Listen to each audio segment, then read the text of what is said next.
কেউ আপন নয় রে, কেউ আপন নয়। ওই মৃত ব্যক্তি চিৎকার করে বলতে, দুনিয়ার মানুষ তোরা এত নিষ্ঠুর হবে, এত নির্দয় হবে যদি জানতাম, তাইলে কারো জন্য কিছু করতাম না, সারাক্ষণ শুধু আল্লাহ আল্লাহ করতাম।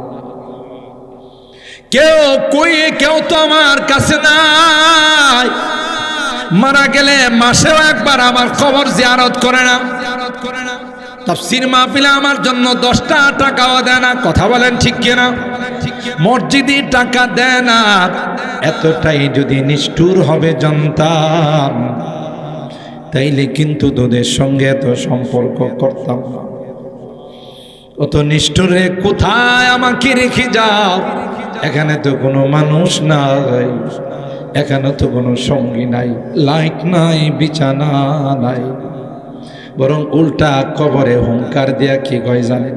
আতারিফুনি মান আনা। কবর ডাইকা ডাইকা কয়, এ নাদান, আমাকে চিনো, আমাকে চিনো, আমি কে?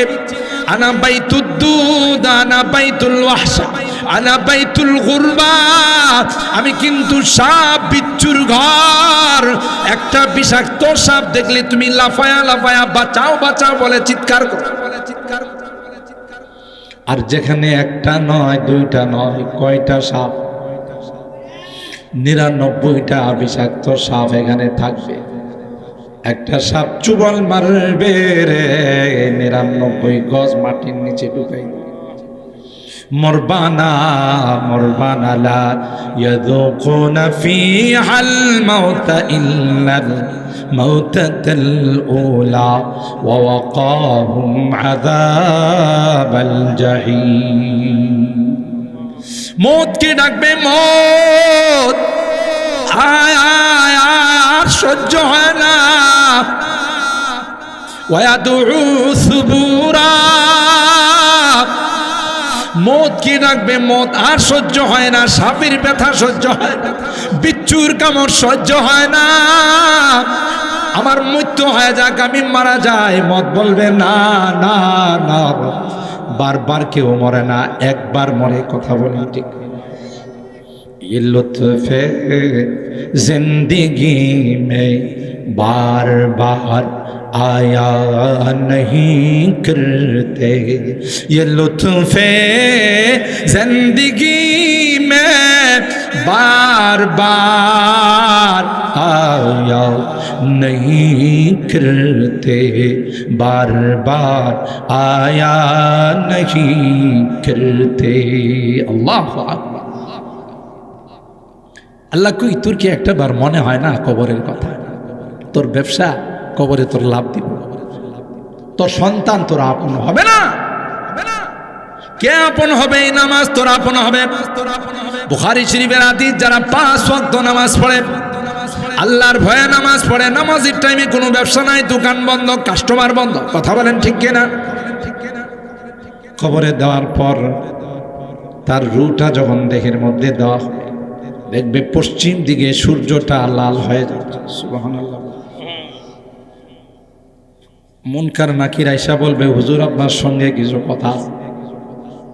এ ভাই, আপনার সঙ্গে কিছু আমাদের প্রশ্ন উত্তর আছে। মুনকার নাকিরে কবে, আপনারা বসেন, আমি আগে আসরের নামাজটা পড়েন। আরো আস্তে সুবহানাল্লাহ।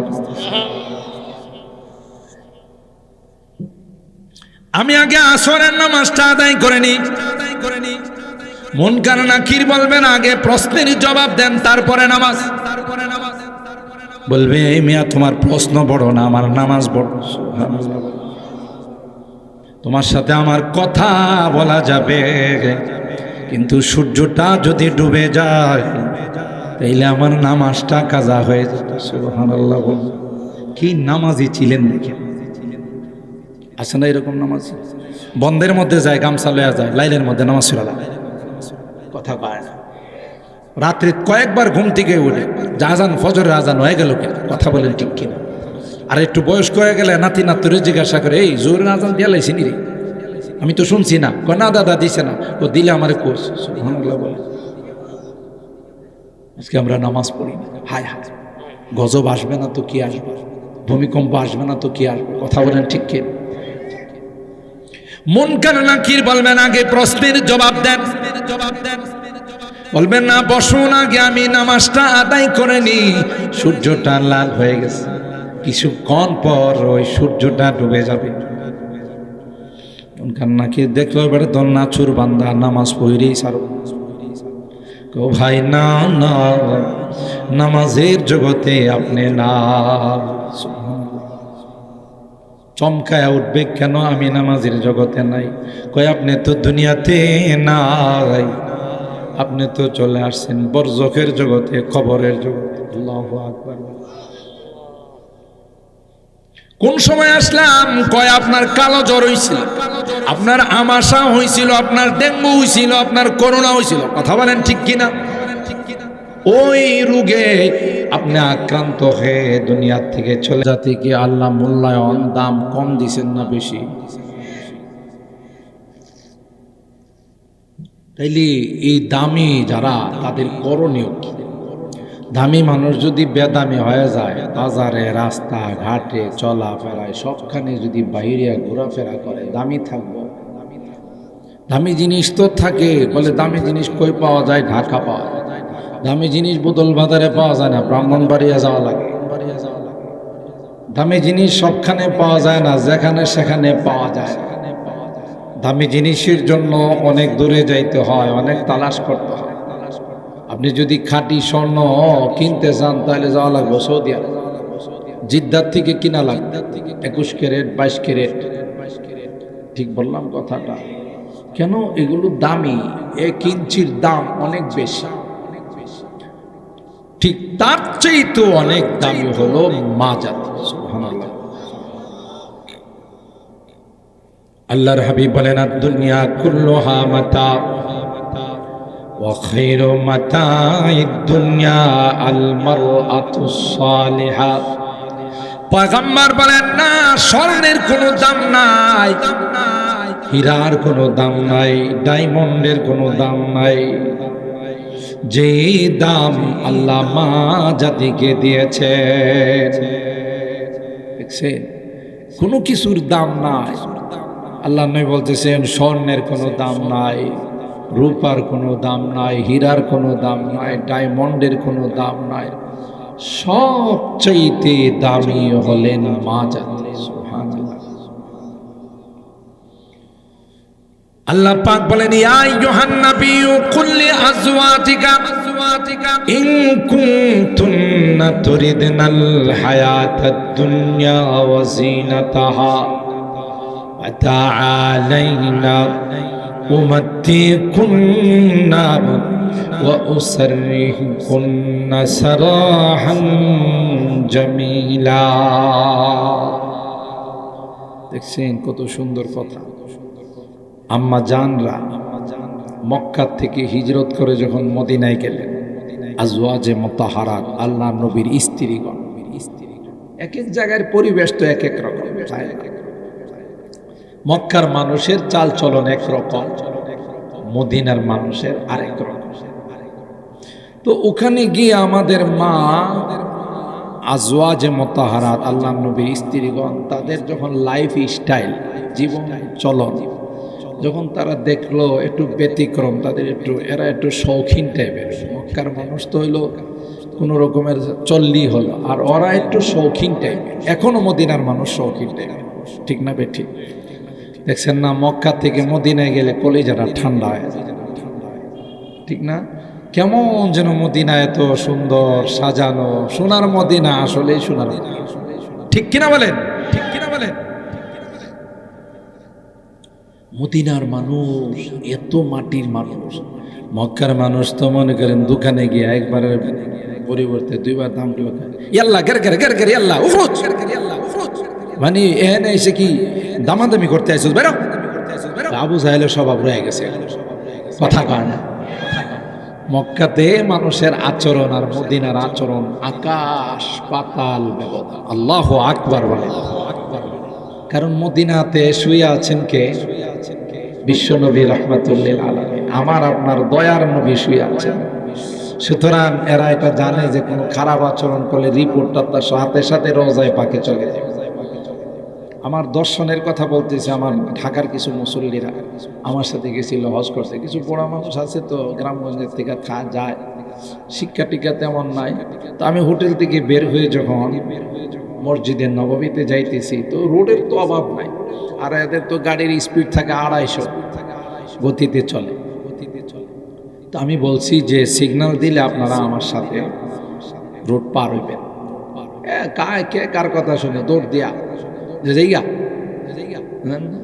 এমনি 2-3টা গাড়ি আপনার একেবারে হার্ট ব্রেক করলে কের কের কের কের যেমন আওয়াজ হয় না, হার্ট ব্রেক করে।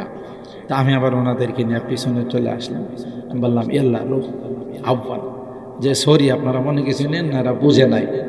এই এরা তো নিজেরাই গাড়ি ড্রাইভ করে চালায়, যারা বড় বড় শেখ, বড় বড় ধনী, এরা গাড়ির থেকে নেমে আইসা আমারে বলতেছে ইয়াল্লা ইনতুম জয়ুফুল্লাহ, ইয়াল্লা ইনতুম জয়ুফুর রহমান, জয়ুফুল নবী, আমার নবীর মেহমান তোমরা না যাওয়া পর্যন্ত আমার গাড়ি সামনে যাবে। আল্লাহু আকবার বলেন। আরবিতে আমারে কইতেছে তোমরা হইলা আমার নবীর মেহমান, তোমাদের সামনে দিয়ে গাড়ি চালায় চলে যাব, তোমাদেরকে রাইখা এটা হবে। কত সুন্দর তাদের আচরণ, সুবহানাল্লাহ। তো মদিনাতে যখন আম্মা জানরা হিজরত করে গেছে, তাদের চলার স্টাইল, জীবন স্টাইল একটু ভিন্ন, একটু ভালো চলে, শৌখিন টাইপের চলে, পরিষ্কার থাকে। তো করলো কি যে আমরা নবীর কাছে কিছু দাবি দোয়া জানাই। স্বামী তো স্বামীর কাছে কিছু দাবি দোয়া জানাই, যা দিতেছে তার থেকে যেন একটু বাড়াইয়া দেয়। সবাই মিলে পরামর্শ করে, তাহলে এটা নেতৃত্ব দিবে কে? আবু বকর রাদিয়াল্লাহু তাআলা নূর মেয়ে আয়েশা নেতৃত্ব দিবেন। আয়েশারে হুজুর বেশি ভালোবাসে, সুবহানাল্লাহ। তাহলে দ্বিতীয় নেত্রী কে? উমরের মেয়ে হাফসা, ইনি আল্লাহ নবীর স্ত্রী ছিলেন।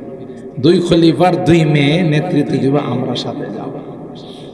তো কিছু দাবি দোয়া নিয়ে গেছে, শর্টকাটে বলতেছি, কিছু দাবি দোয়া নিয়ে গেছে যে আমাদের ফ্যাসিলিটি, সুযোগ সুবিধা আরো বাড়াই দিতে, এখন যা দিতেছেন তার চেয়ে আরো বাড়াই দিতে। হুজুরি আকরাম সাল্লাল্লাহু তাআলা আলাইহি ওয়াসাল্লাম তো এদেরই অবস্থা দেখা অবাক। আরে কই কি, আমি কি দুনিয়ার জন্য আসছি? আল্লাহ তো আমার বলছিল যদি আপনি চান ওটা দুনিয়াটা আপনার জন্য স্বর্ণ বানাই দিব, ঠিক না? আমি তো দুনিয়া চাই নাই, আমি চাই একদিন খাবো আর একদিন উপবাস থাকবো। যেদিন খাবো সবই তুই আওমান ওয়াজু তুই আওমান, যেদিন খাবো আল্লাহর শুকরিয়া আদায় করবো, আর যেদিন উপবাস থাকবো সবর করবো। সুবহানাল্লাহ। আমি তো দুনিয়া চাই না, দুনিয়া তো একটা গান্দা দুনিয়া রে। আল্লাহ নবী বলেন আর দুনিয়া জিফাতুন ওয়া তালিবুহা কিলা, দুনিয়াটা হলো একটা মুর্দার। গরু মারা গেলে, ছাগল মারা গেলে এটা কি ঘরে রাখে না, ময়দানে ফালাই দেয়, জমিনের মধ্যে ফালাই দিয়ে আসে, আওরে ফালাই দিয়ে আসে। কেন? পচা। এই কুকুর আছে না, কুকুর দেখবেন কোন গরু টুর মারা গেলে এর ফিস ধরে, একবারে পিছনে যা সামারে, যখন চামড়া টামড়া খুলে হ্যাঁ খাওয়া শুরু করে। তোর পেট পড়ছে, তুই বাড়িতে এসে বল না, হ্যাঁ দেখবেন ইয়ানি গড়াগড়ি করে, দেখছেন না? এখানে গড়াগড়ি করে, যা খাইছে এটা গড়াগড়ি করে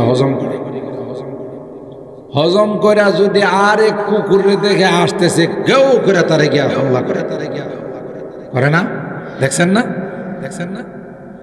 এর কথা হইলো আস্তা গরুটা আমি খাবো, তুই কেডারি কথা কর না, তুই কেডারি, আমি আস্তা গরুটা খাবো, এটা আমার গ্রামের গরু, বোদলের গরু, এটা আমি বোদলের বাসিন্দা, কথা কর। আরেক গ্রামের কেউ আইলি ওই তার উপর হামলা চালায়। আরে বাবা তোমার পেট ভরছে, তুমি বাড়ি যাও গা না, বেশ হবো গড়াগড়ি করে পেট খালি করে আবার খাইব, কথা কি ঠিক বললাম? গরু মারা গেলে 3 প্রকারের প্রাণীরা গরু খাইতে আসে। 1 নাম্বার তো কুকুর, 2 নাম্বার হলো শকুন। যদিও এখন শকুন কোথাও দেখা যায় না, বোদলে দেখা যায় মনে হয় মাঝে, আগে দেখা যাইতো না। এই ময়দানে গরু পালায় আসলে শকুন আসতো ঝাঁকে ঝাঁকে, এখন আমরা সব বালা মানুষ দিকে শুকুনায়। আল্লাহর ওলি বলেন, যেই সমাজে যেই দেশে জুলুম চলে, ইনসাফ থাকে না, সেই সমাজে সুকুন বসবাস করে। আমি এলাকার খবর তো জানি না, ঢাকাতে যে অবস্থা, একবার সবজি ব্যবসা করে তার কাছ থেকেও চান্দা নেয়। সবজি বেড়া ব্যানে করে সবজি বিক্রি করে ভোর রাতে উঠে যায় কাঁচা বাজার থেকে সবজি নিয়ে আসে, কত কষ্ট, ঘুমায় না রাতে। আর চান্দাবাজের দল এর কাছ থেকেও চান্দা নেয়। এলাকার খবর আমি জানি না, খুঁজতে পারবো না, কিন্তু এই হলো অবস্থা। তার উপরে এটা জুলুম না? কথা কন, তোমার কেডা কইছে চান্দা নিতে? ওই মিয়া, চান্দা যে নাও, এটা কি হালাল না হারাম? হারাম খায়া তুমি বাঁচতে পারবা? হারাম যারা খাবে তাদের উপর আল্লাহর গজব আসবে, গজব আসবে। কথা কয়। আর দরবার সালিশের অবস্থা বললে তো ভিন্ন কথা। কোন গ্রামে কোন এলাকায় যদি দরবার সালিশ হয়, হাইরে কোন দিকে যে যায়, হকরে না হক বানায়, না হকরে হক বানায়। আবার কেউ সর্দার মাতবর থাকলে আপনারা রাগ করেন না, যে কি কয় আমাদের উপরে কথা কয়, এই দিনের বলা রাগ করেন না। কারণ পাতলা মাল যদি আগের রাত্রে দিয়ে আসতে পারে পকেটে, কয় যে দেখবে কালকে আমার শুরুই ভাল লেগে গেছে, কথা কয় না। ইনসাফের ফাইসালা নাই, অন্যায় বিচার করা হয়, কথা বলেন ঠিক কিনা? জুলুম করা হয়। আর আল্লামা কামালউদ্দিন দামিরি রহমতুল্লাহি আলাইহি বলেন, যেই সমাজে যেই দেশে নেই বিচার থাকে না, সেখানে সুকুন বসবাস করে না। এই জন্য সুকুন নাই। আল্লাহর ওলির কথা ঠিক না, আমরার কথা ঠিক? আল্লাহর ওলি কিতাবে লিখে গেছেন, যেখানে নেই বিচার থাকে না, জুলুম হয়, এখানে সুকুন আসে না। তাহলে সুকুন গেল কেন? আগে তো আইতো। বোঝা গেল আগে মুরব্বীরা ইনসাফের বিচার করে, ইনসাফের ফাইসালা আছে। এখন দেশের আদালতের মধ্যে অনেক নির্দোষ মানুষকে ফাঁসির কাস্টে ঝুলাইছে। এমনও খবর আমাদের কাছে আছে, দেশের প্রধান যিনি, তিনি কি পর্যন্ত ওই আসামির গলার মধ্যে ছুরি লাগাইছে। বলেন কি করে ইনসাফ থাকে? নেই বিচার কি করে থাকে? গজব আসবে না কেন? তার যদি অপরাধ থাকে, আইন আদালতে যদি অপরাধে বিচার হয়, সিস্টেম মতো বিচার হবে। তুই কেন গলাতে ছুরি লাগাইতে গেল? তোর গলা থেকে আল্লাহ ছুরি লাগাইতে পারে না? এই ক্ষমতা কি আল্লাহর নাই? ওই দিন বেশি দূরে নয়, সেদিন যেদিন তোমার গলা তো ছুরি লাগানো, কামা তাদিন ও তুদান, জৈসা করোগে ওইসা ভরোগে, যেমন কর্ম তেমন ফল। মনে রাখবেন, কথা বলেন ঠিক কিনা? বেলালের সিনার মধ্যে ওইটা উমাইয়া নাচে, হারমোনিয়াম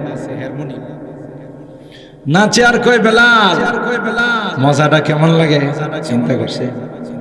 এখনো সময় আছে। আল্লাহ আল্লাহ ওয়াহেদ ওয়াহেদ বাদ দে, মুহাম্মদের ধর্ম বাদ দে।